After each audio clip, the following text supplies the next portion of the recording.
Hello বন্ধুরা, আশা করি সকলেই ভালো আছো। আজকের ভিডিওটি কিন্তু একটি গুরুত্বপূর্ণ ভিডিও হতে চলেছে। যে সকল ক্যান্ডিডেটরা বহুদিন ধরে সরকারি চাকরি পরীক্ষার জন্য প্রিপারেশন নিচ্ছ, তাদের এবছর কিন্তু খুবই গুরুত্বপূর্ণ হতে চলেছে। কেননা পঞ্চায়েত দপ্তরে প্রায় 7,000 নিয়োগ হতে চলেছে। বন্ধুরা, ভিডিওটি স্কিপ না করে পুরো ভিডিওটি দেখার জন্য অনুরোধ রইল, এবং যারা চ্যানেলে নতুন দেখছো তারা অবশ্যই চ্যানেলকে সাবস্ক্রাইব করে যাবেন পরবর্তী গুরুত্বপূর্ণ আরও ভিডিও পেতে। তাহলে চলুন ভিডিওটি পুরোটা দেখে নিই। পঞ্চায়েত দপ্তরে 7,000 নিয়োগ। রাজ্যে গ্রাম পঞ্চায়েত ও পঞ্চায়েত সমিতির শূন্য পদে নিয়োগে সিদ্ধান্ত নিল রাজ্য মন্ত্রিসভা।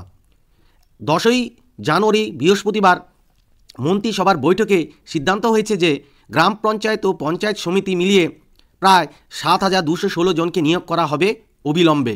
গ্রাম পঞ্চায়েত স্তরে 6,652টি ও পঞ্চায়েত সমিতিতে 5,564টি শূন্যপদ রয়েছে। খুবই শীঘ্রই এই পদে নিয়োগের জন্য বিজ্ঞপ্তি জারি করা হবে। কিন্তু একটি ভালো খবর যে এই নিয়োগটি কিন্তু বিগত বছরের মতো ডিএলএসসি অর্থাৎ ডিস্ট্রিক্ট লেভেল সিলেকশন কমিটি করবে না। এবছর কিন্তু পাবলিক সার্ভিস কমিশনের হাতে নিয়োগের ভার কিন্তু রয়েছে। তাহলে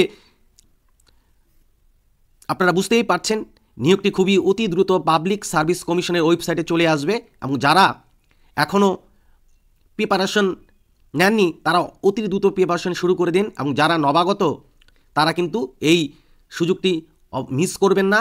এই সুযোগের সুব্যবহার করুন। ভিডিওটি ভালো লাগলে অবশ্যই লাইক এবং শেয়ার করবেন, এবং যারা চ্যানেলে নতুন দেখছেন অবশ্যই চ্যানেলকে সাবস্ক্রাইব করবেন। ধন্যবাদ।